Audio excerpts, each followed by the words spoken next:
Hello. Hello साहेब, बोला आज ना. परभणी नांदेड या बहुतांश भागामध्ये चांगल्या पावसाचे आगमन झाले आहे. हम्म, त्यामध्ये बाजारपेठमध्ये असलेल्या शेतकऱ्यांच्या मालाचे देखील नुकसान झालेले आहे. तर हम्म. आता संपूर्ण जिल्ह्यामध्ये पावसाची परिस्थिती कशी राहील किंवा किती दिवस राहील या संदर्भामध्ये शेतकऱ्यांना मार्गदर्शन करा. चालेल नक्कीच.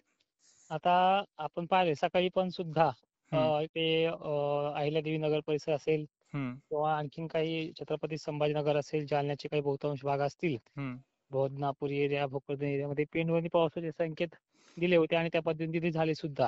हो, आणि आज आपण पाहिले सूर्यदर्शन, त्याच पद्धतीने ढगांची गर्दी मोजक्या मोजक्या भागात का होईना हम्म, झालेली आहे. हम्म, आज जिथे पाऊस पडणार आहे 4 डिसेंबरची जी तारीख आहे संध्याकाळपर्यंत, हम्म, आज कारंजा लाड परिसरामध्ये 1-2 ठिकाणी, मेहकरच्या उत्तरेकडील भागांमध्ये ढगांची गर्दी जमेल, तिथे काही ठिकाणी पेंडवणी पावसाचे संकेत आहेत. हम्म, बुलढाण्यामध्ये मोजक्या ठिकाणी का होईना पण पावसाचे संकेत आहेत. हम्म, किनवट या भागातही संकेत आहेत. हम्म, आणि कालपर्यंत सुद्धा काही ठिकाणी धारा उतरल्या. जे 25% क्लाउड कव्हरिंग कॅपॅसिटी नुसार बरसणारा जो महापाऊस होता, हम्म, त्या पद्धतीने तो पडला आहे. हम्म, अहिल्यादेवी नगर परिसरातही काही ठिकाणी पडलाय, आजही काही ठिकाणी तिथे पडणार आहे. हम्म, आता उद्याची 5 डिसेंबर हम्म, ही सुद्धा वातावरण बिघाडीचे आहे, पण एकीकडे मोकळीक पाहायला मिळणार आहे.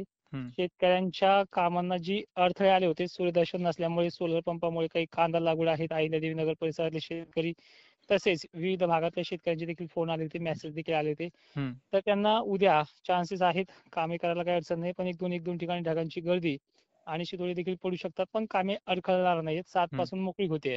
हम्म, पण ढग हे 15 डिसेंबर पर्यंत कायम राहणार आहे, हे पहिलाही शब्द होता आणि तो आताही आहे.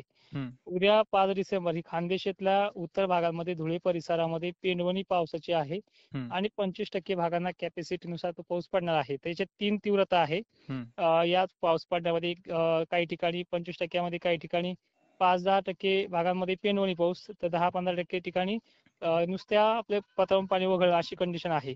हम्म, या पावसाचं खरं तर स्वरूप सांगायचीही गरज नाहीये, कारण हम्म, की याच्यामध्ये ह्युमिडिटीची लेवल म्हणावी अशी नाहीये. हम्म, ढगांची गर्दी होते, पण त्या काळात लगेच गारवा सुटतोय.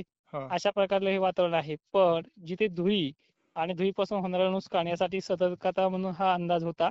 हम्म, त्या पद्धतीने शेतकऱ्यांनी त्या पद्धतीने नियोजन करायचं आहे. हम्म, आणि सगळ्यात मोठी अपडेट अशी आहे हम्म, की शुक्रवार नंतर हे वातावरण मोकळं होऊन जाईल, शनिवार आणि शुक्रवार नंतर. हम्म, पण विदर्भामध्ये आणि मराठवाड्यामध्ये धुळी आणि धुके दाट राहतीलच. हम्म, पश्चिम महाराष्ट्रातही दाट राहतीलच. हम्म, कर्नाटक एरियामध्ये जो आपला कामगार मजूर तिकडे गेलेला आहे कामाला, हो, विशेष करून मराठवाड्यामधला, हम्म, विदर्भामधला सुद्धा आहे. जालना परिसरातला विशेष करून जास्त वर्ग तिकडे जातो आहे. हम्म, तर हुबळी साईडमध्ये असणारे जे काही परिसरातले शेतकरी असतील,